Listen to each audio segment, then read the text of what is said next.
Hi guys, it's Christine here.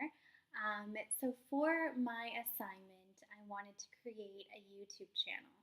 I thought that this would be something out of the box and something that fits with social media happening right now. I wanted to create this channel for all my fellow early childhood educators out there. The topic that I am going to be talking about today is autism spectrum disorder. In my video, I will be referring to it as ASD, that way you know what I'm talking about. I really hope that you find this video interesting. I hope that you learned something from it. I would love for you to leave comments below after the video if you have any questions or things that you really liked, or even experiences that you've had with ASD. I think we all come in contact with people who have been on the spectrum before or know somebody who knows somebody who has ASD. So this video is for you, and I hope that you enjoy it. So if you'd like to learn more about ASD, just keep on watching. Okay, so what is autism? Autism Speaks Canada, which is a well-known organization in Canada, describes autism spectrum disorder as a range of conditions characterized by challenges with social skills, repetitive behaviors, speech, and nonverbal communication. The term spectrum reflects a wide variation in challenges, so that's where this whole spectrum talk comes from. Now, under the autism spectrum disorder, there are 4 diagnoses that somebody can have. Keep on watching, and I will break into them for you.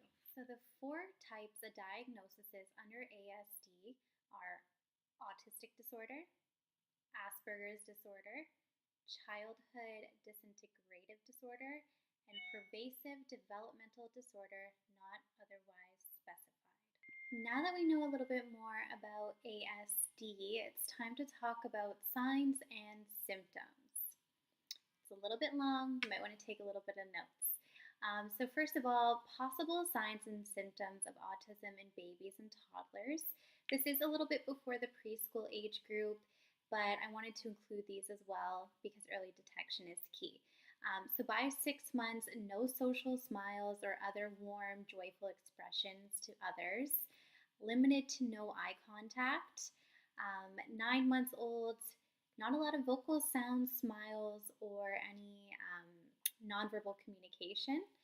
By 12 months, children are typically babbling and cooing and having those really delightful noises. So not having those is a concern. By 16 months, absolutely no words spoken. So this child is pretty much nonverbal. By 24 months, which is also 2 years old, which the child will be going into the toddler classroom, no meaningful words, no two-word phrases, sorry. So they're not putting any words together. So basically, they're not establishing any relationship with other children or educators. They're not showing any signs of communication. So there's not a lot of happy and joyous interactions. They're not really interacting with others. They sometimes don't even respond to their names. They just kind of stick to themselves. Now, possible signs of autism at any age. Number 1 is that eye contact. That eye contact is so important to have. They remain nonverbal or has delayed language development. Has restricted interest. So I've seen children who have certain interest in, say, like Thomas the Tank Engine, where that's all they want to play with. Even though you try to switch out the toys and create these wonderful interest areas in your classroom, they still stick to that one thing. They perform repetitive behaviors such as flapping, rocking, or spinning. In some cases, it's a coping mechanism during high-stress times, such as circle time. So it's really good to pay attention to their body language, or has unusual and often intense reactions to sounds, smells, tastes, textures, lights, and colors.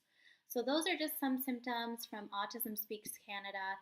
They have a full list on their website. It's a great resource to go to. But yeah, keep on watching. You know some of the symptoms. It's time to talk about the signs and symptoms, early detection, and how long those symptoms stay for. So ASD begins before the age of 3 and lasts throughout a person's entire lifetime. Some of the symptoms can improve over time, but they never go away. Unfortunately, there is no cure for autism. Some children with ASD show hints of future problems within the first few months of life. So, back to talking about those milestones, it's really important to know those milestones and keep a close eye on them. Symptoms may not show up until 24 months of age. So, it may be one of those things where you have a child in your classroom that you think maybe just isn't meeting those milestones yet. But you have to always make sure that you are taking notes and referring your observations back to certain, like the elect document, making sure that they are meeting those milestones, and if they're not, it is being communicated. And some children with an ASD diagnosis seem to develop normally until around 18 to 24 months of age. Something to look for as well is, are they stopping to learn new skills? So have they been developing at a pretty even rate up until now, and then all of a sudden they stopped, or they've lost interest, or they no longer have the skills that they once had? So now that we know about ASD, we know the signs, symptoms, duration, and what to look for, and what we as educators need to be knowledgeable in, it's time to talk about resources and treatment. So I have some fantastic resources here. I have personally used one or two myself in my practice, but I am going to go over them with you. So the first one I want to talk about is Ask. They are an amazing resource here in the Halton region. It is a free service, first come, first serve basis, no appointment necessary. They have all these drop-in programs that families can go to. So for working parents, it's amazing. You can go on your lunch hour, you can go before, after daycare hours. There's always somebody there to help. And basically their philosophy is, if you have questions about your child's development, you can go to them and they can do assessments, they can talk through your concerns with you as well. And I do believe they do also offer observations in the daycare facility. So if as early childhood educators you go to a parent and voice your concerns, this is something great to give them, and then maybe you can even meet with someone from Ask as well. Another one that I have here is the CFOSP, Child and Family Outreach Support Program. So this is amazing. So this is support. So maybe after a diagnosis, or if you're thinking, this is a great organization that offers lots of support groups, especially for early development in early years. Now, they are affiliated with The Rock, which is a Reach Out Center for Kids. Now, they are in Halton as well. I believe they are in the Greater Toronto area too. But they also do offer free counseling services as well. So that's another great one. One that I really liked is called Early Childhood Educators and Your Child. So I thought that this was great because it lets you know your role as the early child educator, and it also lets the parents know as well. So if you are going through something, this is a great resource to have and to kind of give to the parent as well. And they do offer kindergarten examples too. So it's not just for preschool, toddlerhood, infanthood. It goes up to kindergarten and I believe grade 1 too. So yeah, there's that. In regards to knowing about ASD, I personally do find our class textbook amazing. Child and Adolescent Mental Health. I mean, I'm sure most of you guys have read it, but fantastic. Tons of information in there. There's also a book that's called A Mind in the Making. It's pretty hard to find. You can find it on Indigo's website. I found that pretty cool about development and knowing about milestones and how to foster a great social and emotional development. And last but not least, there's tons of websites out there. So I really liked reading Autism Speaks Canada. I found the information really organized and portrayed in a way that I could really understand, whereas in our textbook it is a little bit more clinical. But yeah, so basically those are some resources that I do really recommend for the ECE that you can use for yourself, that you can use to give out to families. or just to use as a resource so you know what's out there as well. Okay, so now I wanted to talk about the stigma around ASD. In severe cases, an autistic child may never learn to speak or may make eye contact, but most people with ASD do go on to live normal, healthy, flourishing lives. I believe that these individuals are incredibly amazing and teach us all wonderful things. I think that having them in our preschool classrooms just make us more resourceful and helps show the other children in your class inclusivity and that we all bring our strengths and weaknesses and that we're all different. I believe that being an educator is the best job in the entire world and that we are so lucky to be around these young little lives that bring so much happiness and joy into the world. Now, I wanted to be honest for a minute, and I feel like ASD has a special place in my heart.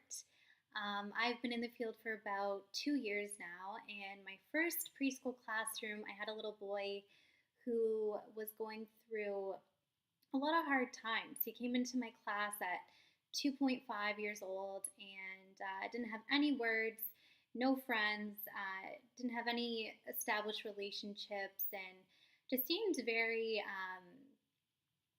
not interested in anything that the class was doing. And I feel like this is the hardest thing I've had to face professionally. Not because he was hard to deal with, he was incredible. It was hard for me. I had to learn a lot, and it tested me as an educator. And it took a lot of confidence and courage to go to them with my observations and all the support brochures that I had and have that really important meeting with. But you know what? Honestly, I got to meet a lot of amazing people on the way. We had Community Living Burlington come in, which is another amazing resource, and they as well taught me a lot.